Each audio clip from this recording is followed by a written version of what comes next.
have finished Unit 1. Now I want to start with Topic 2, Unit 1. And the heading then is matter. Now when I talk about matter, you must immediately know that all matter consists of particles. The particles have energy, so they can move. And what else there are? Spaces between the particles, and there are forces between the particles. What should you know at this point about the forces? Two things. Attractive and repulsive forces. We say the attractive forces in solids are very strong. In liquids, weaker. In gases, non-existent. And what about the repulsive forces? They only play a role when? Are there any repulsive forces in the desk at this point? No. When will the repulsive forces play a role? No. If I have a gas in a cylinder, are there repulsive forces? No. But if I try and compress the gas, the repulsive forces play a role. So we say when we compress matter, repulsive forces come into action. Okay. So in your textbooks then, the first thing that they say is matter is anything that has mass and occupies space. All right? Then they go and tell us the kinetic particle theory for matter. We've just had a look at it. Matter consists of particles. These particles have energy, therefore they can move. There are spaces between the particles, and there are forces, attractive and repulsive. And remember, repulsive forces only play a role when particles are forced together. You're all with me on that? All right, that's old work. Then the next thing that they go and have a look at, which is also nothing new, they go and have a look at states of matter and their interconversions. Another word for state of matter is the phase, whether it is a solid, all right, there's a solid, whether it is a liquid, or whether it is a solid, liquid, or gas. Now, they say a solid can absorb energy, all right, then it will become a liquid. We all know if water is lying on the floor a little while later we come back, is there still some water on the floor? Nope, it has evaporated. We say a liquid can become a gas. When a solid becomes a liquid, we call it melting. What do we call it when a liquid becomes a gas? A liquid becomes a gas? Yes, evaporation. All right, evaporation. We also sometimes find that some solids can directly form a gas. What do we call this? Sublimation.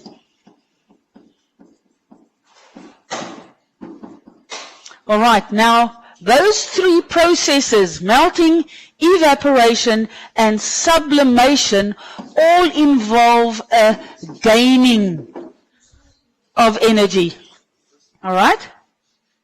If we go and look at the other phase changes, I'm going to do them in, okay, let's do them in red. When a gas becomes a liquid, what do we call that? Condensation, yes. We say the gas condenses. What happens when a liquid becomes a solid? Yes, it's either freezing or solidification. All right? So a liquid can freeze and it can become a solid. Then under very special circumstances, we sometimes get that a gas can directly go to a solid. What do we call this? Sublimation or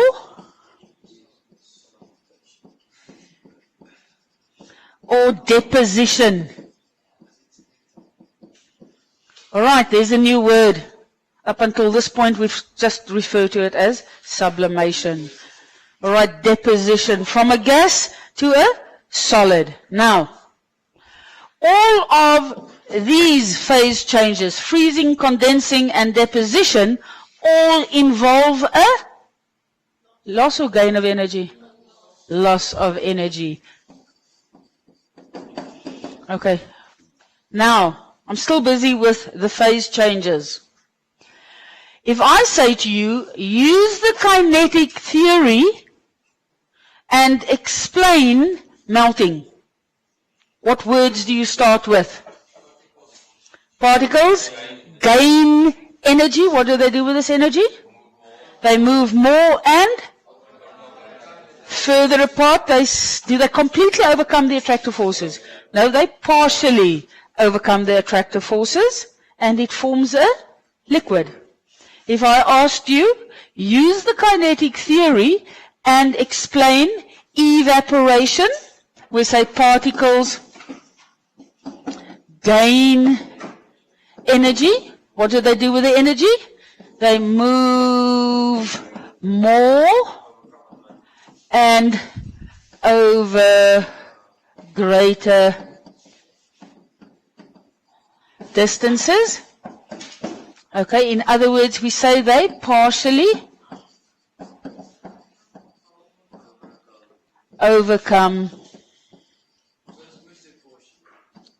the attractive forces, forming a liquid. That is, if we have a solid. If we have a gas, okay, if I have a gas, if I have a liquid, sorry, if I have a liquid, then we also say particles gain energy. What do they do with the energy? They move more and over greater distances. Do they partially overcome? They completely overcome the attractive forces, and they form a gas. Do you understand? All right? If we go and have a look at these phase changes, okay, going from a gas to a liquid to a solid, how would we word it? We will say a gas, the particles will lose energy, therefore they move less, okay, less, and the attractive forces can pull them together, forming a liquid. All right. Now, if I say, let's just draw a line there. If I say I don't have a gas, but a liquid, particles, if they lose energy, they will move less. The attractive forces will pull them closer together, forming a solid. That one gains energy, that one loses energy. If it gains energy, what does it do? It either partially or completely overcomes the attractive forces. Remember, in a liquid, there are still some attractive forces. Then we will say particles gain energy. They completely overcome the attractive forces, and it becomes a gas. Yes.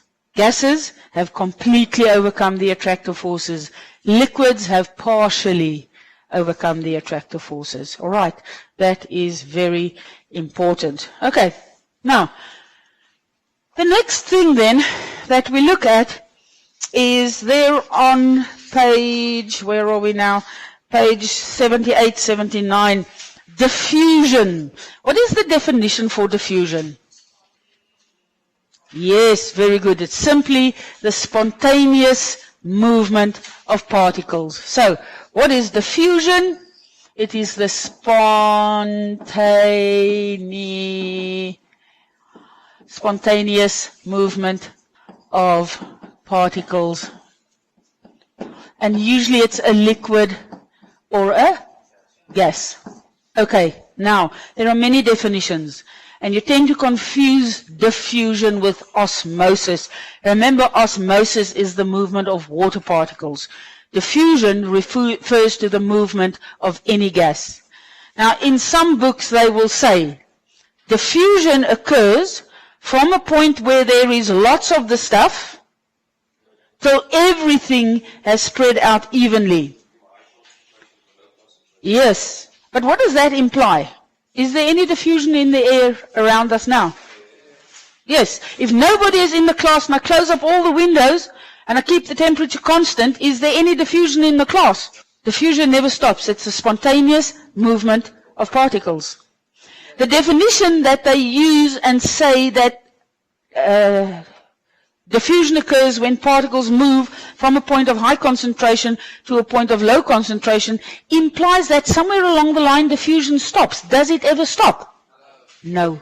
It never stops. So if there is no concentration gradient, does diffusion stop?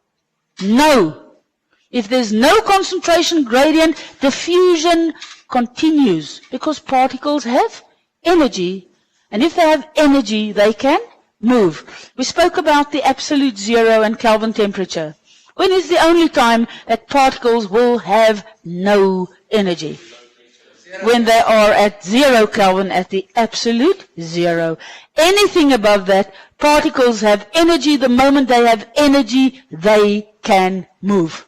Okay. So just be careful when you word the definition. I like the one, spontaneous movement of particles. You can go and add in from a point of high concentration to a point of low concentration. But please keep in mind, if there is no concentration gradient, diffusion still continues. Now over here, I have a picture of two gas cylinders. In the bottom of the one gas cylinder, I've got some nitric acid and some pieces of copper, and it makes nitrogen dioxide gas. All right.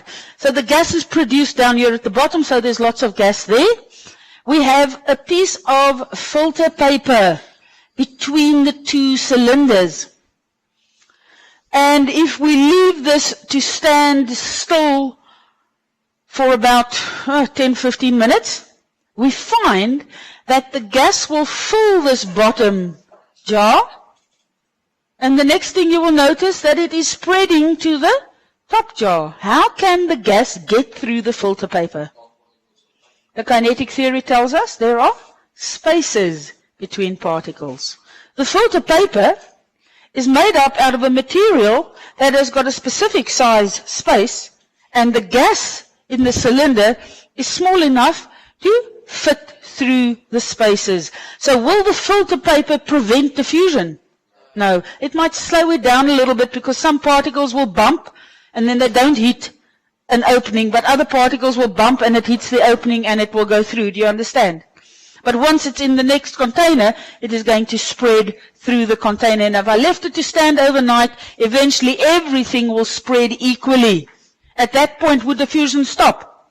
No, it goes on because there is always some energy. Okay. So, the next thing then, they say over here, why does the gas move through the filter paper?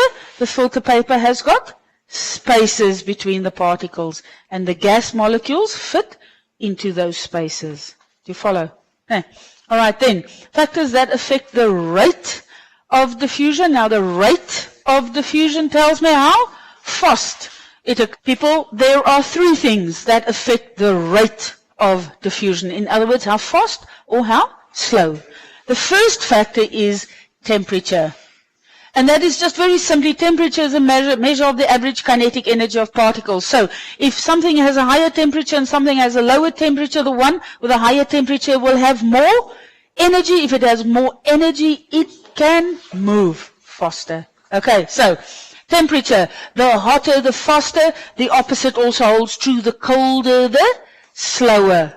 Okay, if I took this experiment over here and I put it in the fridge, it's going to take much longer to diffuse through and fill the top container. The second factor that influences the rate of diffusion is the phase of the substance.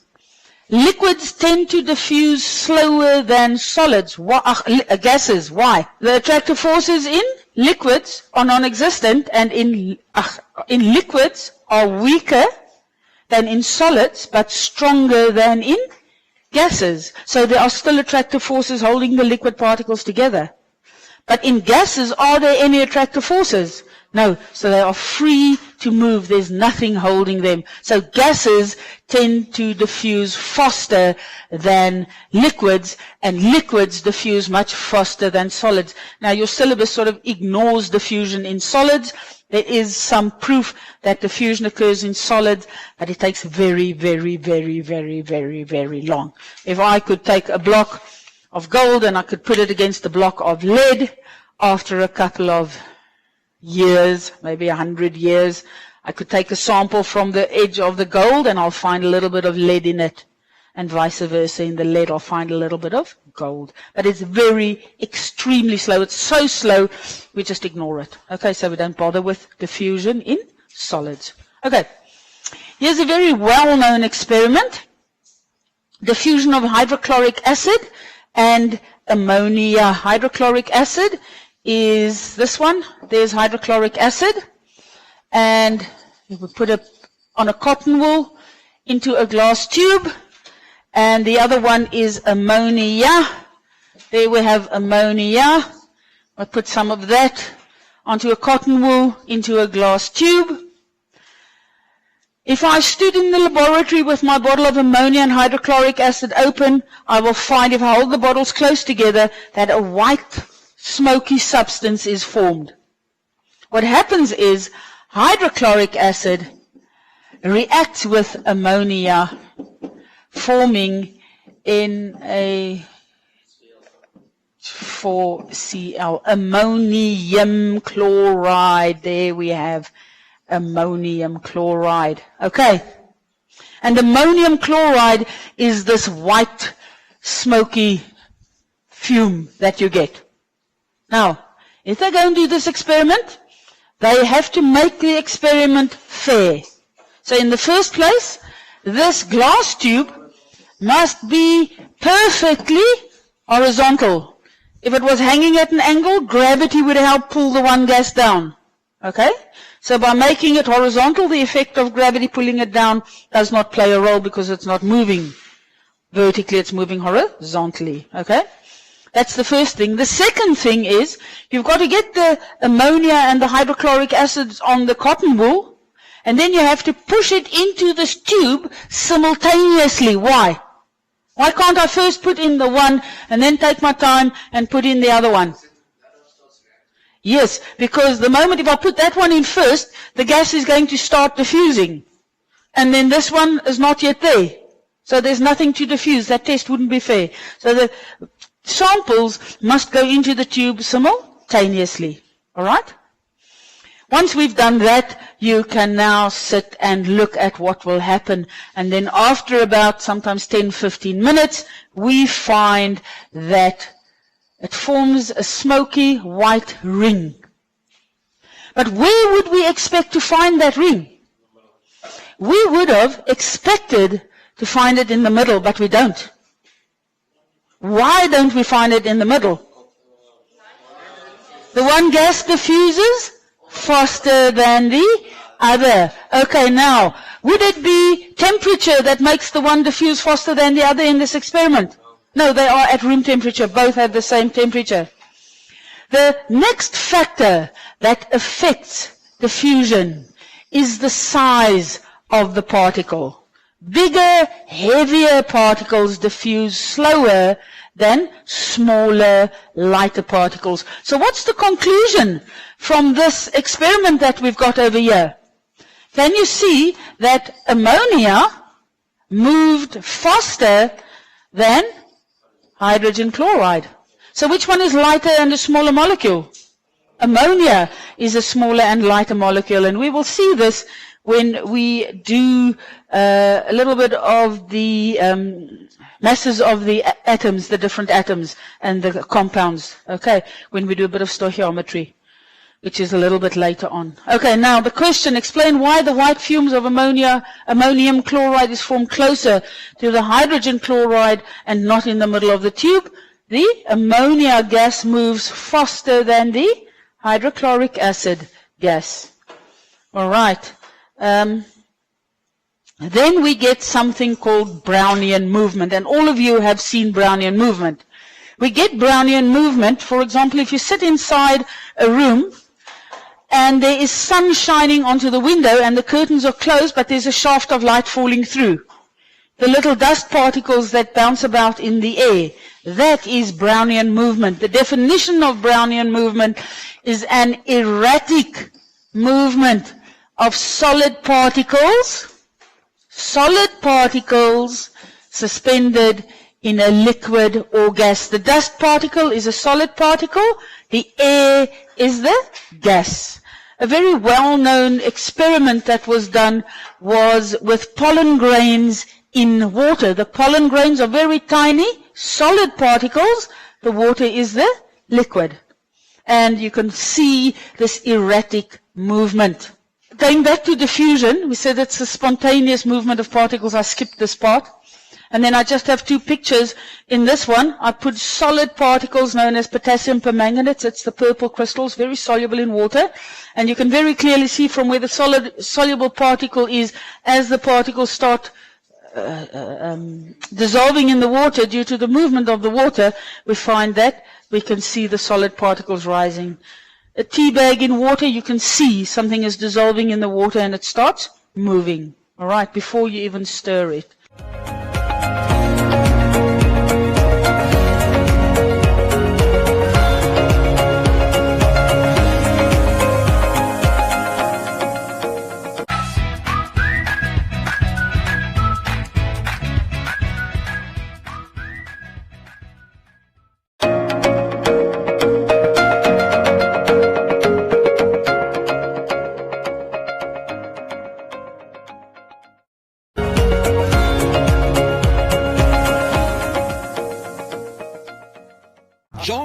Football on GoTV, so he traded being a best man for being a best fan. Miriam stood her date up just for this matchup. Albert and his family had plans, but they couldn't miss this, and neither can you. Because this new football season, this is football worth watching. Get a GoTV decoder and 1 month of GoTV Max for only $349 to get all the football action. GoTV, live it, love it.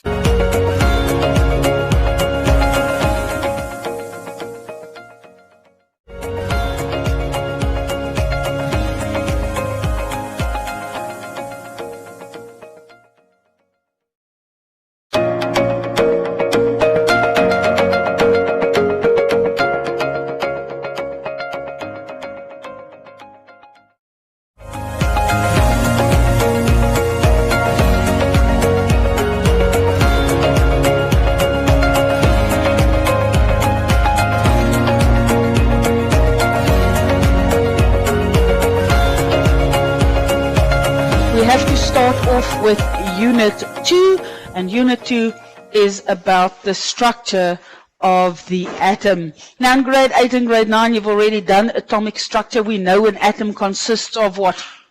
Protons, neutrons, and electrons. At this point you should know protons and neutrons form the nucleus, and we find the electrons around the nucleus. Alright. Now, in your grade 10 work, they want you to know a little bit about the history of the development of the atom. How did it come about that we ended up with a model that we accept today? Now, in the early years, I mean, this is 400 years before Christ, okay, Democritus, they said matter consists of particles, but they did not realize, or they did not know, they said these particles are not divisible. So there's the first part of our kinetic theory. Matter consists of particles. Can you see where they fetched the theory from? Okay. Then, in the early 1800s, John Dalton, he came up with the idea, or they tested it, experimented a little bit with matter, and he said matter is made up out of particles, but he called these particles atoms. Okay? He said, I cannot make an atom, and I cannot destroy an atom. So if I need to make iron legs for my table, I need to mine iron. I can't click my fingers and there I've got some iron. I can't make it. I can extract it from the iron in the ground. All right. But I cannot create atoms. The earth, everything that's on it, all the atoms is all there is. Okay, that's one of the problems with plastic bags. Plastic bags hold carbon in the plastic. And it doesn't want to degrade, it takes very long. So carbon is taken out of the carbon cycle. Because there's a cycle of decomposition where the carbon gets put back into the system. Eventually plants photosynthesize, take up the carbon dioxide and make food with it. All right. So he said atoms cannot be made or destroyed. They said also atoms of the same element are identical. They are the same. That's fairly logical, isn't it? Okay, gold atoms will look like gold atoms and oxygen atoms don't look like gold atoms. All right. They say atoms of different elements are different. Well, if atoms of the same element are the same, atoms of different elements are different. All right. It's just, I think, to reinforce the idea that each atom of a substance is unique. All right. Then they say atoms can join together to form larger particles. Okay, there we start getting onto the concept of, oh goodness me, I've got certain elements and they can go and stick onto each other and make something. All right. After Dalton, about 90 years later, now you must know how long they fiddled with this to reach a point where J.J. Thomson said the following. He said, matter is not only made up out of particles, but he said, this particle has got something in it which is different from the original particle. And the image that you can have is like if you have a raisin bun. You've got the bread dough, and you've got raisins distributed inside it. Now, Thomson said the bread dough part is positive, and the raisins stuck in it is negative. So the concept of charged particles is now starting to form. All right? I'm sure that they accepted the billiard ball theory, and then they would maybe start investigating effects of static electricity. And now the billiard ball theory can't explain that. So now the next step is to go and fix or change the model or the theory to fit what you want to explain. So Thomson said, well, we have a solid mass that is positive, and distributed within that solid mass we have negative particles. All right? He came to the conclusion that there are negative particles. He suggested the negative particles were distributed within the positive mass. Would the negative electrons be free to move? No. Okay, so there's the shortcoming on his theory. So a couple of years later, you will see that was 1897, then about 14, 15 years later, we got Rutherford. And Rutherford said, but this theory of Thomson does not explain static electricity. We've now got the concept of charges, opposite charges that should attract and like charges that should repel. And he went and he changed the model and he said, atoms have a dense positive center. Okay, just a solid positive mass. And around this solid positive, we have got on the outside of it electrons. So he said the nucleus consists of a proton. And around this proton nucleus, we get electrons. Now it's easy to understand why the electrons stay around on the outside, because positive and negative attract. But what's the problem with a positive nucleus? Does it only have one positive charge? No, it depends on the number of protons, and what will one positive and another positive do? Repel. So will a nucleus stay together if it's made up out of different positive particles? Nope. Okay, and this led them to realize, but this model of Rutherford is not yet totally there, there's still something wrong with it. And then we find 2 years later, in 1930, Niels Bohr, now this term Bohr structures. Okay, what did Bohr tell us? He said that the electrons move around the nucleus in specific shells or energy levels. Okay? The size and the shape of the shell will depend on the amount of energy of the electron. Now, we don't really go into the size and the shape of the shell. We just picture it as if there's the nucleus, we have a shell around it, and another one, and another one. Okay, don't worry too much about the shape at this point. Now, he also said then that each shell can hold a specific number of electrons, and what's the pattern we use when we draw Bohr structures? The first shell has got 2 electrons. The second shell can take up to 8. The third shell, 8, etc. All right.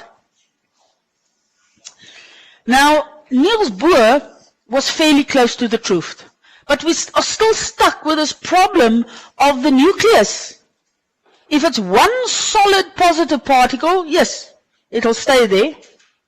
But the moment it consists of more than one positive particle, it's going to repel and we'll have an unstable nucleus and it's going to fall apart. So the next scientist was Chadwick, and you will see it's approximately 20 years later. Chadwick came to the conclusion and he said, we're missing something.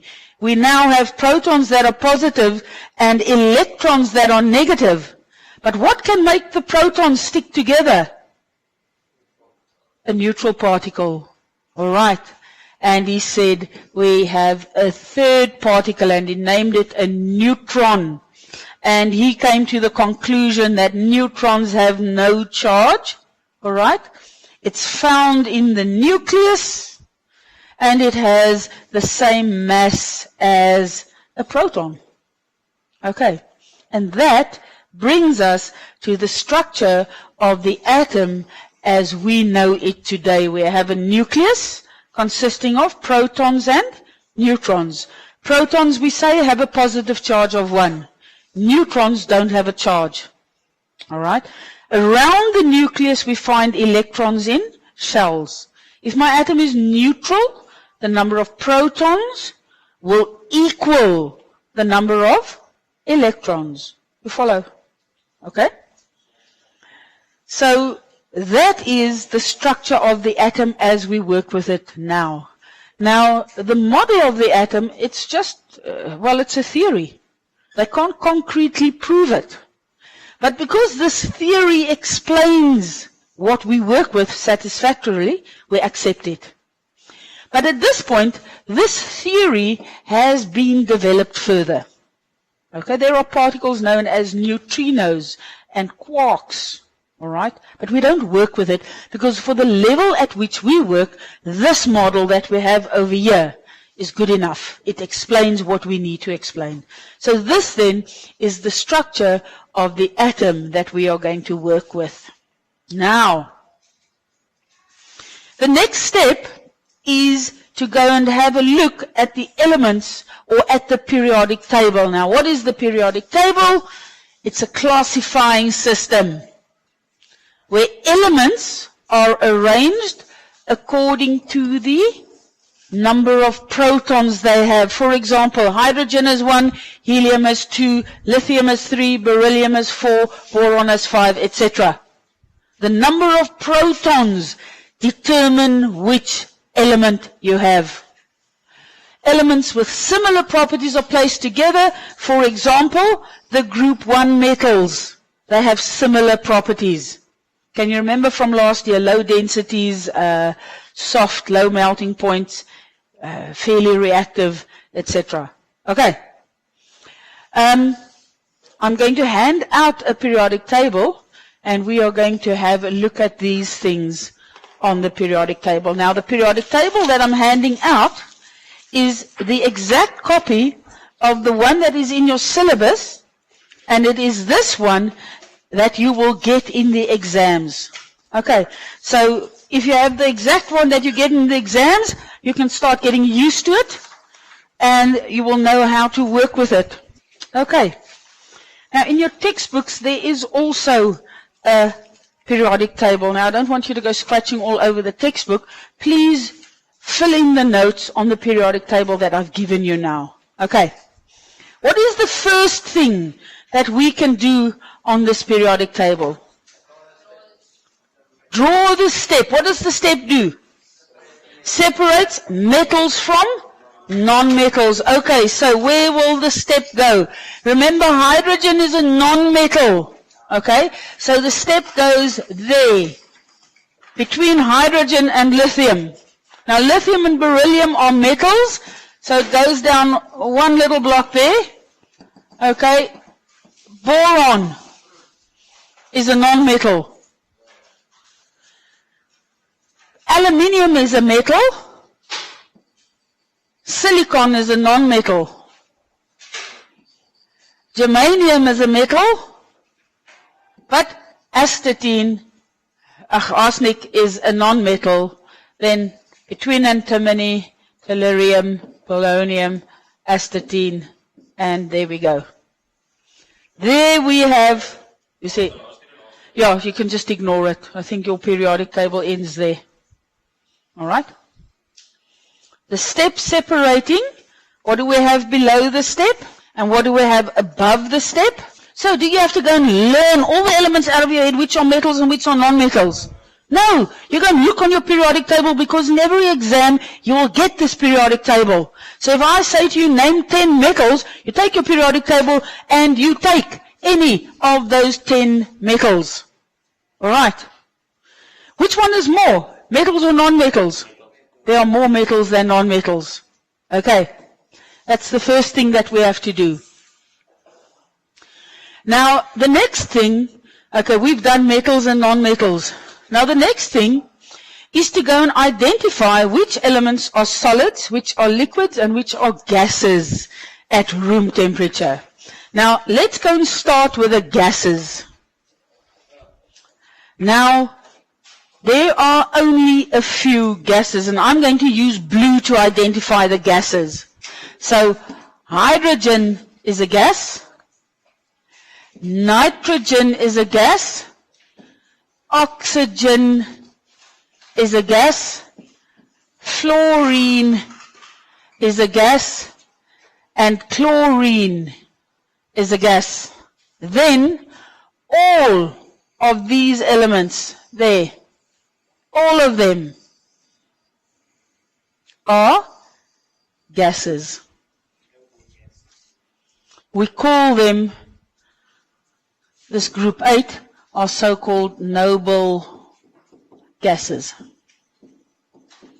Can you remember why they are called noble gases? Yes, they don't want to form chemical bonds with other elements. Why don't they want to react? Can you remember that? Yes, the elements have filled outer shells. And if an atom has a filled outer shell, it's in its most stable state. It doesn't want to do anything else. All right. So now we have got our liquids. So liquids are in that color. Gases. The next one are the liquids. Now that one's actually easy. How many liquids are there? 2. Can you remember which they are? Mercury and bromine. The one is a metal and the other is a non-metal. So where's mercury? It lies over there. Can you see I've got it in a green block? Like that. That's mercury, is a liquid, and the other one is bromine. There it is. 2 liquids. One is a metal. How do I know mercury is a metal? It lies below the step. How do I know bromine's a non-metal? It lies above the step. All right. So now we have got solid, liquid, gas.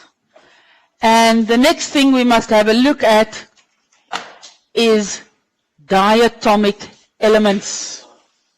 Okay, now, which elements are so-called diatomic elements? Okay? Now, which elements are diatomic? We have to mark them. Now, I am going to use, now we've got blue and we've used yellow and we've used red. Okay, I'm going to mark them in black. Okay, so I'm going to mark the diatomic ones with my black marker. So, hydrogen is diatomic. Nitrogen is diatomic. Oxygen is diatomic. Fluorine, chlorine, bromine, iodine, astatine. We won't work with the bottom ones at all. Okay? So, the diatomic ones. What does it mean if it's diatomic? Two atoms of that element are bonded onto each other. In other words, if I could scoop up a bucket of hydrogen, I will find I don't have separate atoms. I have two atoms and they are stuck onto each other. Alright, if I could draw a picture, hydrogen would look like that, the two atoms sticking onto each other. Okay, it means two atoms of the same kind. Can you remember what type of bond we find? Yes, covalently bonded. So, diatomic elements are two atoms of the same kind, covalently bonded. Okay, so how will I write the symbol for hydrogen? H2. Oxygen, O2. Nitrogen, N2. Chlorine, Cl2. Bromine, Br2. Iodine, yeah. Yes, and fluorine. Okay. The diatomic elements. When a diatomic element wants to form a compound with something, let's say, for example, these two want to react. Okay, I will have hydrogen and I will have oxygen, but what is going to be formed is water. So what must first happen is, if that is my hydrogen molecule and that's my oxygen molecule, they must break apart before they will form the compound. Okay. So, yeah, you have to break them. They have to be in the form of separate. I don't write the two because here the formula for water, the stuff that is formed as a new formula. Okay, but where you wrote them separately, there and there, you write them as they are diatomic. Okay. Remember, we balance the equation eventually. There we go. What's the next thing we must fill in? We have now got diatomic. Okay, now, some of the parts of the periodic table, we know that it's divided up into vertical groups. Do you agree with me? Yes? How many groups do we identify? 8. We ignore that for the time being. Okay? Just ignore it for a moment. We have got 1, 2, 3, 4, 5, 6, 7, 8 groups of elements. Now, elements are ordered together in groups because they have similar properties. We've just spoken about the noble gases. Now, I quickly want to clean off this board a little bit. I need to write some stuff in on it again. All right, we said the vertical columns are the groups, and we differentiate group 1, group 2, group 3, 4, 5, 6, 7, and 8. You'll see your periodic table has a Roman numeral at the top of the column. We'll get to that in a moment. Okay. All right.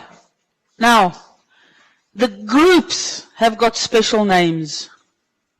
Group 1 elements are known as alkali metals. The group 1 metals, this group here, okay, we sort of ignore hydrogen, are known as the alkali metals. The group 2 elements are known as the alkaline earth metals. All right. What other names do we know? What do I call them? Yes. Group 8 is known as the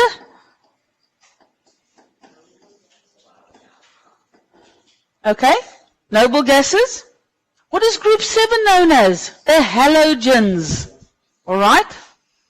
So now we know alkali metals, alkali earth metals, we've got halogens, and we've got noble gases. What is left?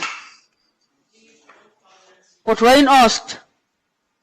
Transition metals.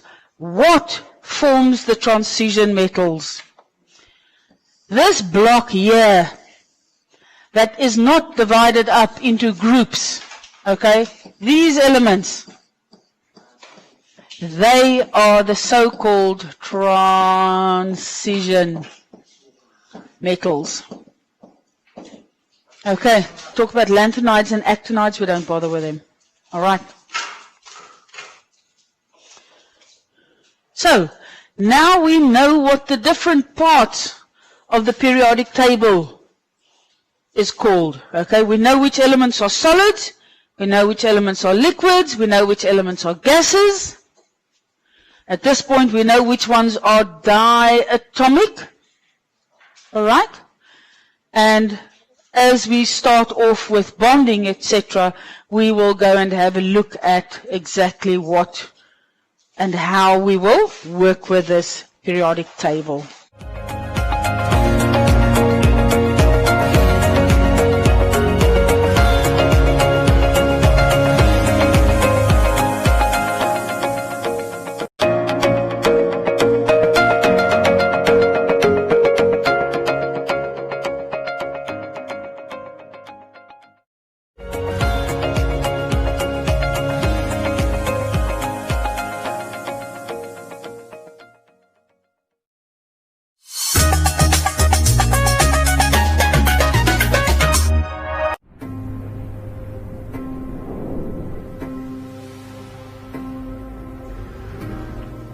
Namibia is known for its beautiful wide open landscapes. However, these deserted spaces also pose numerous educational challenges in our country's rural areas. Because of this, many learners are denied access to proper teaching and learning. At Eduvision, we believe that education is the starting point to a journey of endless possibilities.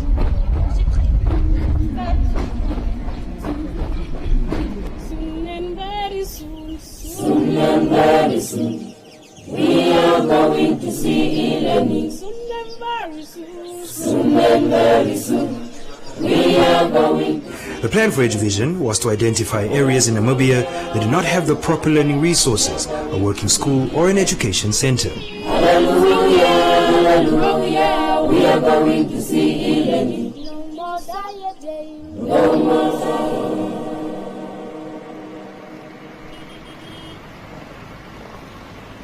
My name is Philip Smith. I'm the principal of Educate Academy in Otjiwarongo. The project Eduvision, the e-learning program, started in 2017. With a project like this, obviously telecommunication, internet connection is a major thing that needs to be sorted out, a logistical challenge. And the fact that we chose Chunkwe Secondary School as the first school didn't make it easier for ourselves. It's very far from Otjiwarongo, it's far from Windhoek. So the internet connection was a big challenge first of all. So with the help of the telecommunications expert Paratus, they made this dream come true with internet connections via Windhoek, Otjiwarongo to Chunkwe and then back, the whole process. like I said, it's interactive whiteboard, so the internet speed, capacity of the connectivity and so forth plays a major role. And so Paratus made this dream come true, and they were on board from the first moment. So we're grateful for Paratus.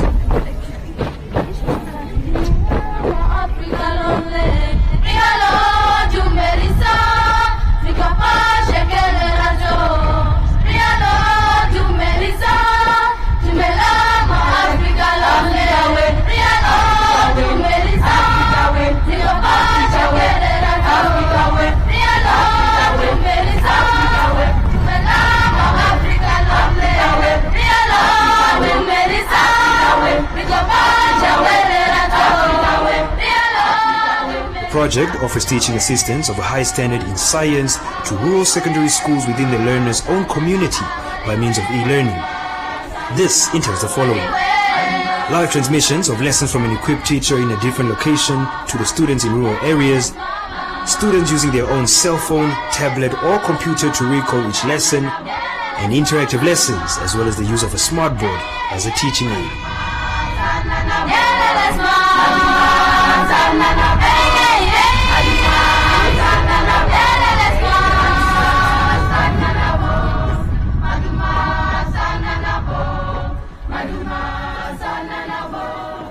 So if we look ahead at the next 3 years, we get information from the Ministry of Education. The future is very bright. So I think there's a lot of schools who can benefit from this program. Like I mentioned before, finances obviously plays a major role in a project like this. So we're very thankful for all the sponsors that are on board and still on board after almost 3 years of the project. So as long as people from the private sector can get involved, I think we can reach many schools in Namibia, because this project made a good start now. We've already seen some positive results, and we can just call on all the private sector corporate sponsors to come on board and join in this very, very positive project. It is Eduvision's goal to prepare and guide learners in order to make the modern world they are living in accessible to all. My name is Magdalena Neoma. I'm 18 years old and I'm doing my first year at UNAM Command campus, and I completed my grade 12 at Tsongwe Senior Secondary School. I'm doing education, so I'm gonna teach at Tsongwe Secondary School, because there I really need to go there and motivate the learners. Eduvision helped me a lot. It assisted us in teaching for mathematics, physical science, and biology. And it also, we get to exchange learning from other schools like Educate, whereby they teach us, and that's the most thing that we benefited from. Studying without Eduvision was so challenging. And when Eduvision was introduced at our school, things become more easier. The time where Eduvision was not introduced, we were so slow in learning. And when Eduvision introduced at our school, my learning speed increases. Things were kind of boring, and when Eduvision came, my mind changed the way I think.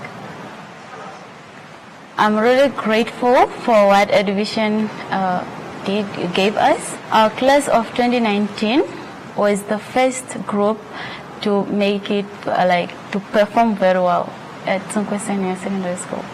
So it should keep up the spirit. We need that. It should continue to support us.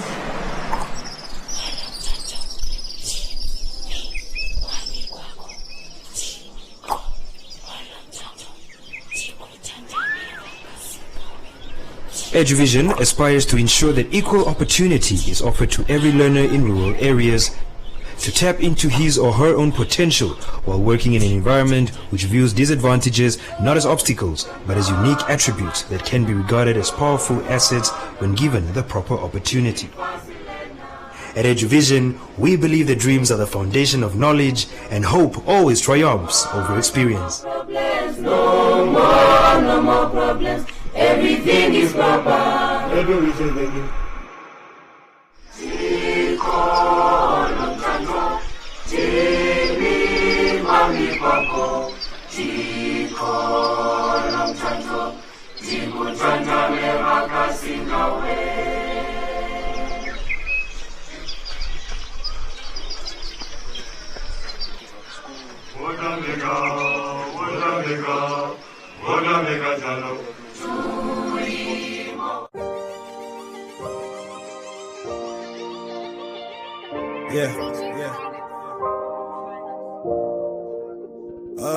Say, me I dey pray single day for the kingdom. Oh Lord Father God gave me talent and wisdom. So I dey sing for the people. The streets they need peace and eternity power like Simpson. In this music I'm doing, I'm telling a story. My dear people, I better keep listening. Cause I'm busy doing the most. I'm busy doing the most. Oh yeah. Peace, ain't gonna touch my soul. I ain't doing them. These lyrics ain't gonna shift my mind. I sing them. These rhythm ain't gonna move my heart. I just sing, cause I'm in the seat, I'ma dress my soul. I sing them. Go, ani gongo bongo. Ani landi bo solo. Dongo, loya solo. Gejevi kumonda bo. Kwenye veli metata vakenya ba. Kanga ulimo makumba patopa mada. Shana kulio shana kulonga no maha. Eta ishita shili washe otwaha. Adikajalo Versace. I'ma pull up in a Bugatti. Wanna live the dream life that I see on TV. Go, ani gongo bongo. Ani landi bo solo. Ndombo loya solo. Me I dey pray single day for the kingdom. Oh Lord Father God gave me talent and wisdom. So I dey sing for the people. The streets they need peace and eternity power like Simpson. In this music I'm doing, I'm telling a story. My dear people, I better keep listening. Cause I'm busy doing the most. I'm busy doing the most. Oh yeah. Peace, ain't gonna touch my soul. I ain't doing them. These lyrics ain't gonna shift my mind. I sing them. These rhythm ain't gonna move my heart. I just sing, cause I'm in the city, I'ma chase my goal. Allow me to reintroduce myself. My name is Juice Boy. When I say I don't play fire, I don't mean toys. Cause it is what it is and it's coming what it was they back then. Hana sikia mulombo luano. Osike muate ngalango guano. Twali kwimba ngano nganya. Osikina muhala nando kuja kwano. I do this music for life, you they live life for life. We be all cool for life. Cause at the end of the day it will end in this life. I am here to teach you life. Go, ani gongo bongo. Ani landi go solo. Ndombo loya solo. Kejevi kumonda bo. If these beats ain't gonna touch my soul, I ain't doing them. If these lyrics ain't gonna shift my mind, I sing them. These